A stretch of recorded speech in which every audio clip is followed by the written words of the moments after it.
توحید ہے فطرت کی پکار، توحید ہے دل کی تسکین، توحید سے ملتی ہے بندے کو رب کی قربت کی زین۔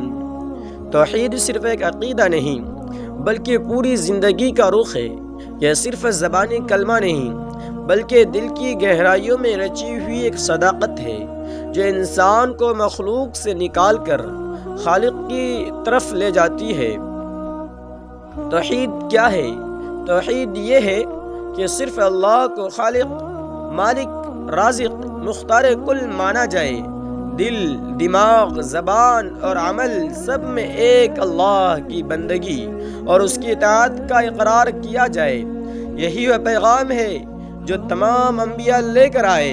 یہی پیغام حضرت آدم سے لے کر حضرت محمد صلی اللہ علیہ وسلم تک ہر نبی کی دعوت کا مرکز رہا۔ قرآن مجید میں اللہ تعالیٰ فرماتا ہے وَمَا أَرْسَلْنَا مِن قَبْلِكَ مِن رَّسُولٍ إِلَّا نُوحِي إِلَيْهِ أَنَّهُ لَا إِلَٰهَ إِلَّا أَنَا فَاعْبُدُونِ، اور ہم نے آپ سے پہلے کوئی رسول نہیں بھیجا مگر یہ کہ اس کی طرف وحی کی کہ میرے سوا کوئی معبود نہیں، بس میری عبادت کرو۔ یاد رکھیے، توحید صرف ایک عقیدہ نہیں، یہ ایک انقلاب ہے۔ یہ انسان کے دل کو ہر خوف سے آزاد کر دیتی ہے۔ یہ اسے ہر باطل طاقت کے سامنے ڈٹ جانے کا حوصلہ بخشتی ہے۔ یہ فرعونوں کے تخت ہلا دیتی ہے، نمرودوں کے ایوان گرا دیتی ہے اور مظلوموں کے دلوں میں امید جگا دیتی ہے۔ توحید کا مطلب یہ ہے کہ انسان صرف ایک اللہ کو مانے اور پھر کسی کے آگے جھکنے کو تیار نہ ہو۔ یہی تو وہ پیغام ہے جس نے صحابہ کرام کو ریت کے ذروں سے بھی زیادہ کمزور بنا کر دنیا کے شہنشاہوں پر غالب کر دیا۔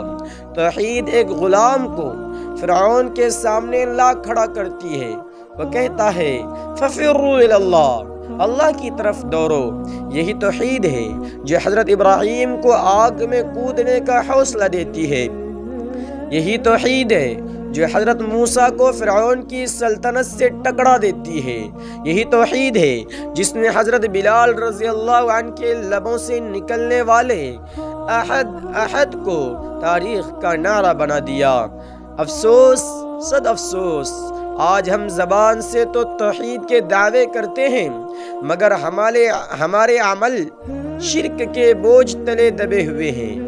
ہم کہتے ہیں اللہ ایک ہے مگر دیکھو، کبھی قبروں پر سجدے کرتے ہیں، کبھی مردوں سے حاجتیں مانگتے ہیں، کبھی فقیروں سے قسمت بدلنے کی آس لگاتے ہیں، کبھی تعویذوں اور ٹوٹکوں سے اپنی دنیا سنوارنے کے خواب دیکھتے ہیں، اور کبھی چند سکوں، چند نوٹوں اور دنیا کی چمکتی دولت کو اپنا معبود بنا لیتے ہیں۔ اے مسلمانوں، یہ کیسی دوغلی زندگی ہے؟ زبان پر توحید اور عمل میں شرک، یہ وہی چیز ہے جس نے ہماری عزت کو خاک میں ملا دیا، ہمارے وقار کو پامال کر دیا اور ہمیں ذلت کے اندھیروں میں گرا دیا۔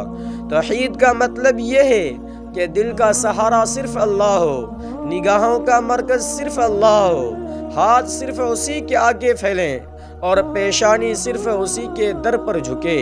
اگر ہم نے اللہ کے سوا کسی اور کے سامنے جھکنے کی کوشش کی تو جان لو یہ اللہ کی توحید سے انکار ہے۔ اے اہل ایمان، سوچو، غور کرو، جب صحابہ کرام رضی اللہ عنہ نے خالص توحید کو تھاما تو دنیا کے تخت ان کے قدموں میں بچھ گئے۔ قیصر و کسریٰ کی سلطنت ٹوٹ کر خاک میں مل گئی، اور آج ہم نے توحید کے دامن کو چھوڑ دیا تو دنیا ہمارے خون کی پیاسی ہو گئی، دشمن ہماری گردن پر سوار ہو گئے، اور ہم اپنے ہی گھروں میں بے سکونی اور غلامی کی زندگی گزارنے پر مجبور ہو گئے۔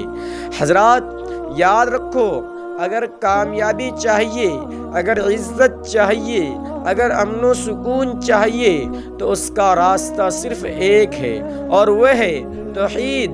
حضرات، توحید کی شان کو بیان کرتے ہوئے شاعر نے کیا ہی خوب لکھا ہے، خدا کے سوا سب فانی ہے، خدا ہی باقی ہے، کہ خدا کے سوا سب فانی ہے، خدا ہی باقی ہے، اسی کے آگے جھکنا ہے، اسی کو پکارنا ہے،